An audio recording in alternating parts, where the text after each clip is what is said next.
Bienvenido de vuelta al podcast, bienvenido de vuelta al canal de Nuevo Fútbol. En este episodio del podcast vamos a analizar los partidos de la Champions League. Ya analizamos los partidos del fin de semana, los más relevantes en el episodio pasado.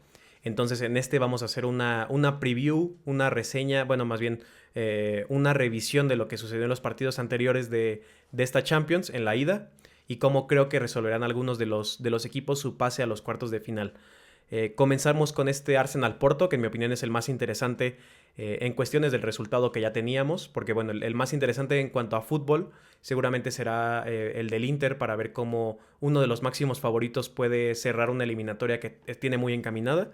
Pero bueno, este Arsenal-Porto es diferente, es un equipo muy capaz, un equipo que creo que se sabe muy capaz también, se sabe muy grande. Teniendo una dificultad muy grande que es remontar el partido contra el Porto, aunque bueno, tiene la ventaja de que juega en casa y esto antes podía afectar un poco al equipo y en este punto ya es una fuente de grandeza como es con la mayoría de los equipos grandes.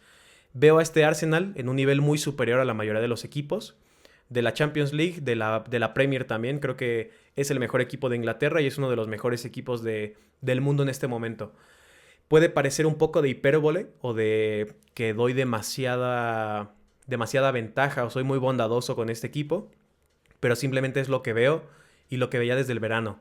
Un conjunto de perfiles muy interesantes y bueno, una idea clara, una idea muy clara y muy inteligente para muchísimos contextos. Creo que para remontar, Arteta debe alinear sí o sí a su mejor once, al mejor once posible. Que, bueno, es muy evidente, pero bueno, voy a hablar de cuál es este mejor once en mi opinión. El mejor once del Arsenal incluye a Kai Havertz como delantero y no como mediocampista. Eso es muy importante esta definición, esta distinción. No como un interior izquierdo como suele utilizarlo, sino como delantero o segundo delantero de algún futbolista. Principalmente como delantero en mi opinión. Porque Havertz es un ganador de duelos, es un ganador de rebotes en el área también, o un generador de rebotes en el área, y tiene movimientos muy inteligentes para condicionar a la defensa rival. Entonces creo que es fundamental utilizarlo en esa zona y en ese rol de condicionante, como digo. Jorginho como pivote y Declan Rice como interior por izquierda, o una especie de doble pivote también que se suele ver entre estos dos futbolistas, entre Jorginho y Declan Rice.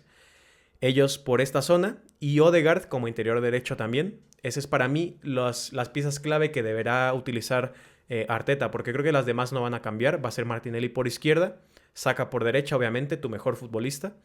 Ben White en el lateral derecho, Saliba, Gabriel y Kivior de lateral izquierdo. Entonces, y David Raya, obviamente. Entonces creo que solamente había que hacer estas distinciones de cuál yo creo que es el mejor once posible para, no solo para el equipo o para el juego general del equipo, sino para una eliminatoria de Champions. Porque bueno, Havertz ya marcó un gol en la final de Champions, pero bueno, eso es un poco un caso aislado.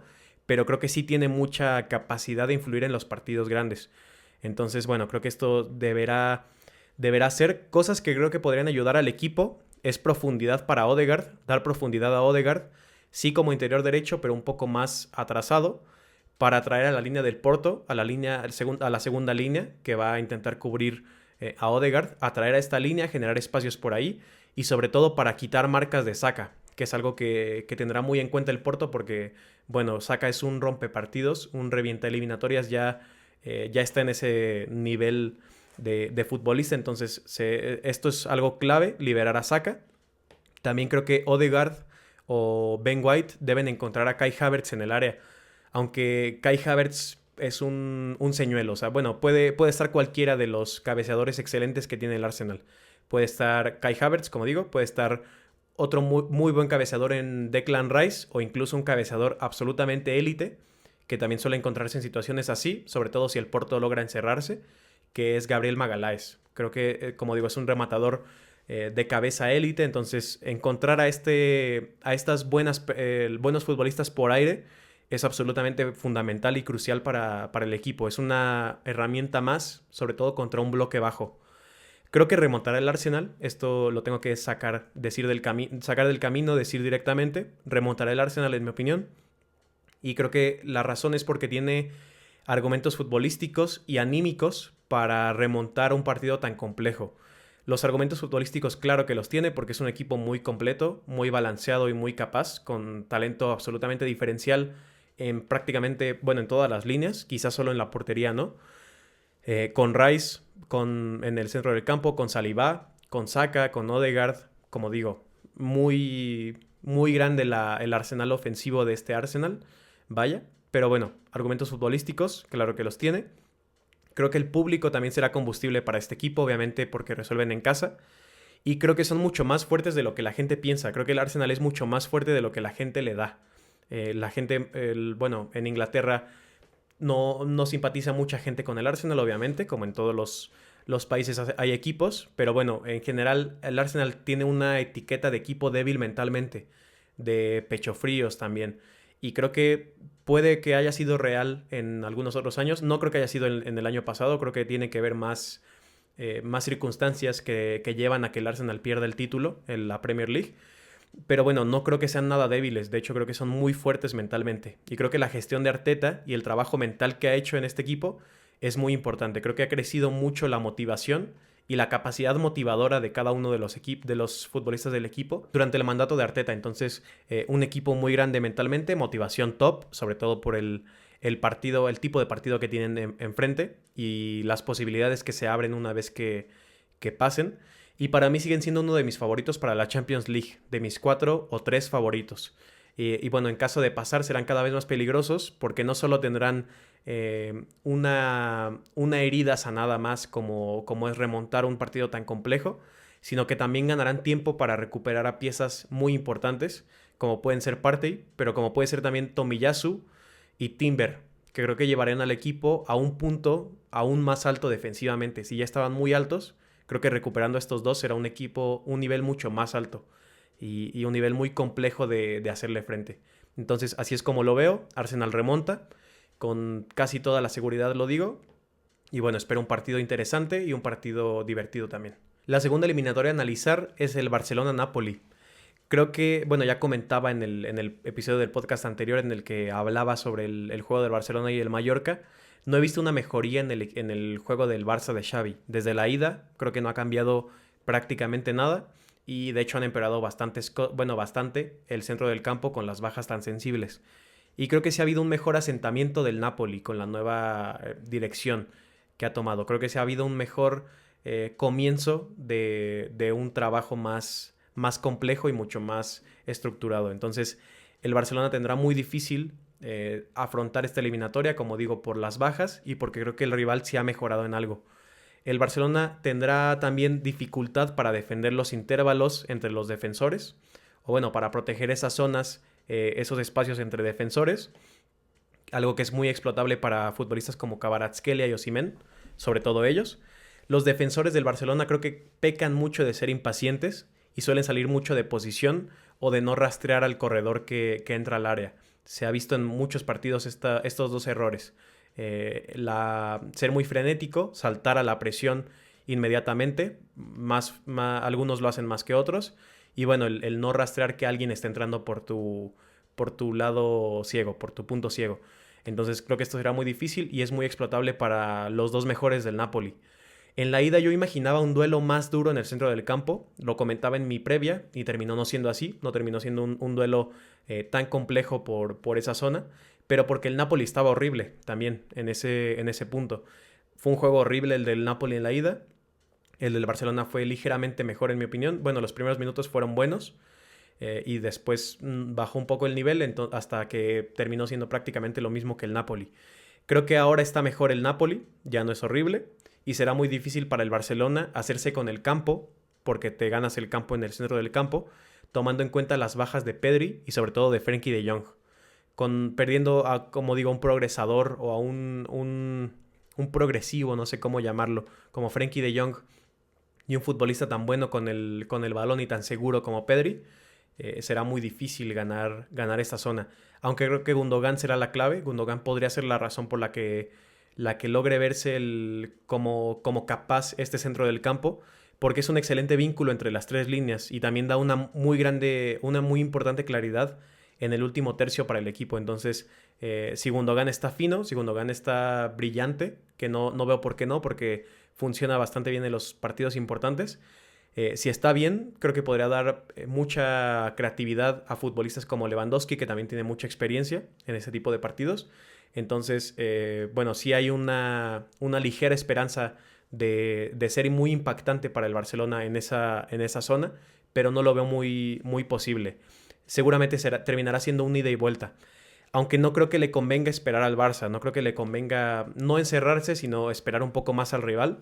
No creo que es algo beneficioso, porque el ritmo de juego del Barça ya es muy alto, ya suele ser muy alto. No hay control ni alguien que ponga pausa en el último tercio. Gundogan no lo hace, Gundogan acelera una jugada en esa zona, en mi opinión. No hay alguien que ponga mucha pausa o mucho orden y mucho tempo, un tempo bajo en el centro del campo. Por eso es un ida y vuelta constantemente. Entonces, si la eliminatoria llega a los últimos minutos, no sé, en el minuto 70, sin resolverse, aún abierta, creo que será aún más difícil para el Barcelona mantener el ritmo, porque como digo, se desgastan mucho en ese ir y venir, y contra un equipo también muy motivado como el Napoli en los últimos minutos, que se rompen los partidos de Champions en los últimos minutos si no hay un claro ganador, podría fundirse por completo el plantel o podría ser sobrepasado absolutamente. Eso es lo que creo que puede pasar, lo que me parece más peligroso. Y bueno, finalmente creo que pasará el Napoli. Le daba un 60% al Napoli de pasar al inicio de la eliminatoria. Y creo que me quedo con esa idea, con que el Napoli pasará, no tan holgadamente, un 60% no es una diferencia tan grande, pero bueno, creo que terminará pasando. Aunque la experiencia de futbolistas como Gundogan y como Lewandowski es una fuerza gigante en la Champions. Entonces por plantel no lo veo, no creo que tengan al equipo como estructura, creo que a los futbolistas los tienen, o en este punto quizá no, por la baja de Gavi, Pedri y Frenkie de Jong, son 3 bajas muy importantes. Entonces creo que el equipo no lo tienen, como digo, la estructura, pero algunas individualidades las pueden tener como Gundogan y Lewandowski. Entonces esa sería la posibilidad que le doy al Barça de pasar, por una claridad o más bien por la calidad individual de alguno de los jerarcas en el equipo, de alguno de los futbolistas tan experimentados. Pero bueno, creo que terminará pasando el Napoli. Y también, bueno, ya lo comenté, pero lo recalco una vez más. Creo que es muy importante para el Barça la autopreservación que comentaba en el caso del Arsenal. Si no pasas de la eliminatoria, no mates a tu equipo, no lo fundas por completo. Lamine está en un punto crítico de mucho esfuerzo y con una molestia en la rodilla. Gundogan también ha recorrido bastante campo y ha jugado muchos minutos. Entonces, bueno, esto también es algo que yo tomaría como una advertencia o como algo a lo que tener en cuenta.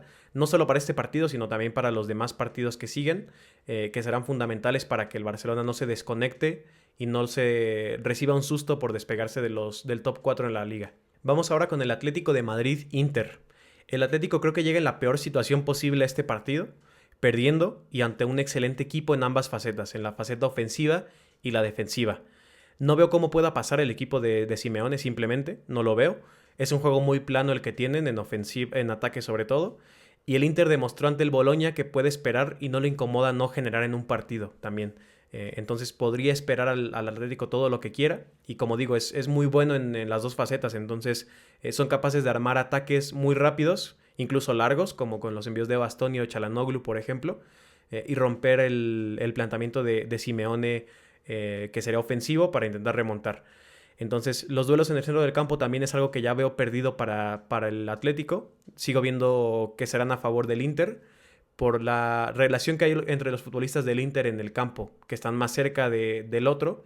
Entonces es más fácil hacer un 2 contra 1 en alguna presión, o simplemente ofrecer apoyo en un rebote o algo así.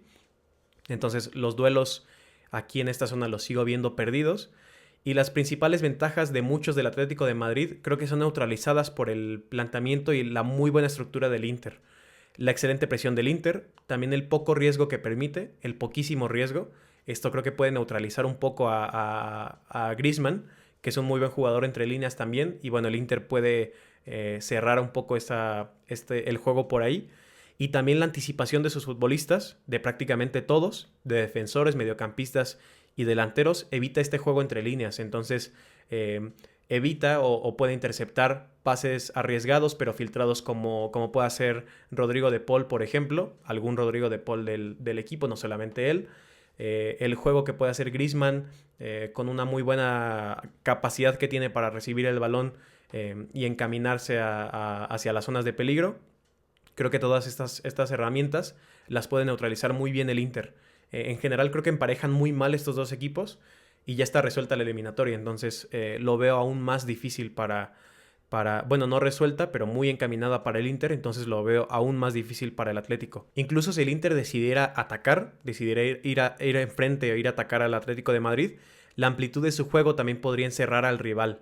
Y esto es crucial porque tiene muy buenos pasadores, en Bastoni por ejemplo, y muy buenos rematadores, como Marcos Thuram, Lautaro e incluso Alexis. Entonces, lo veas donde lo veas, creo que termina ganando, termina estando arriba el Inter. Tácticamente, por talento en las líneas, bueno, en la mayoría de las líneas, sobre todo en la primera, en la línea defensiva.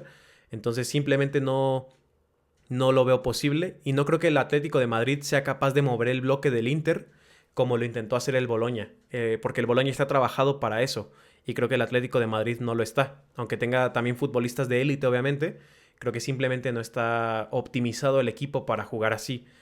En algunos partidos han demostrado ser capaces de hacer una presión alta efectiva o una presión también muy buena como en el partido contra el Real Madrid o los partidos contra el Real Madrid. Y esto podría ser peligroso para el Inter, podría ser una herramienta para el Atlético de Madrid, pero fuera de eso no veo más, fuera de esta presión que pueden llegar a hacer, que también, como digo, es muy explotable para el Inter, porque bueno, domina muchísimos aspectos del juego. No veo muchas cosas que pueda hacer el Atlético de Madrid. Quizás si hubieran llegado, ya lo he dicho, con un 0-0 de la eliminatoria, bueno, del partido pasado, sí estaría pensando las cosas porque, bueno, si el Inter tiene que ser propositivo, tiene que buscar el partido, ahí habría más oportunidades, pero bueno, puede jugar a lo que quiere el Inter, no solo porque lo domina, sino porque tiene el momentum, tiene a su favor el resultado. Entonces, muy favoritos y para mí es de los principales actores en esta Champions el Inter. De los máximos favoritos, obviamente, y de los que creo que podrían hacer mejor carrera o una mejor campaña en esta Champions, por el balance que tiene en su plantilla y también por la facilidad que tiene para defender la mayor parte o en su mayoría, las herramientas que pueda presentar el rival. Esto es fundamental en la Champions, el saber defenderte, saber defender un resultado y como había dicho al inicio del análisis de este partido, o más bien del análisis en general, será muy interesante ver cómo resuelve o cómo gestiona este resultado a su favor el Inter. Lo decía en el caso del Manchester City contra el Copenhague también, que me llamaba mucho la atención ver cómo van a gestionar una ventaja tan amplia. Pues en este caso es diferente porque quiero ver cómo gestiona una diferencia tan corta de solo un gol el Inter, porque como yo he dicho aquí, puede encerrarse el Inter sin necesitar el resultado, pero seguramente me sorprenda mañana Inzaghi y busque el resultado. Busque ganar otra vez el partido contra el Atlético. Y bueno, llegamos a la última eliminatoria, que es el Dortmund-PSV. Este Dortmund a mí no me transmite absolutamente nada. El PSV me transmite un poco más el PSV porque lo considero un mejor equipo y un equipo más entretenido también, aunque finalmente si logra pasar a cuartos no veo que vaya más allá de esa fase. Veía pasando al Dortmund al inicio de la predicción, en la previa que yo hice, pero con una diferencia corta, de un 55%. Aunque no creo que eso se vaya a sostener. Creo que el que va a terminar pasando es el PSV, porque me parece un mejor equipo. Y aunque la ventaja del estadio puede ser clave para el Dortmund, también puede jugarle un poco en contra. Porque creo que esto hace que el PSV tenga el momentum de su lado, aunque no lo parezca, porque se cierra en Alemania. Creo que tiene el momentum de su lado porque puede verse con confianza en este partido. Puede llegar con confianza de saber que pudo ganar la ida, de que tuvo oportunidades que generó para ponerse por delante, por lo menos por un gol, en el marcador global en el partido pasado. Esto puede servir, como digo, de combustible para el equipo. Y también tiene dos rutas. Puede apostar por cualquiera de las dos rutas. Puede esperar al Dortmund y contraatacar, que es bueno presionando el equipo. Puede hacer este tipo de recuperaciones peligrosas para lograr marcar en una contra. Y el Dortmund está obligado a proponer y está obligado a buscar el resultado y la eliminatoria porque está jugando en casa, está resolviendo en casa. Entonces puede jugar un poco con esta necesidad de presentar un juego convincente y un juego ofensivo convincente a su afición del Dortmund. Lo puede aprovechar el PSV. O también puede apostar por lo segundo, por atacar todo el tiempo, o bueno, no todo el tiempo, pero por atacar y buscar el partido ellos. Con un juego muy fluido que tienen, como digo, una presión muy buena, pero también un juego bastante vivo, bastante dinámico en ataque, que abre muchas posibilidades, que puede castigar de muchas maneras al Dortmund. Entonces, bueno, esto del momentum me parece clave, porque creo que están en un nivel similar, aunque como digo, los holandeses me parecen un mejor equipo.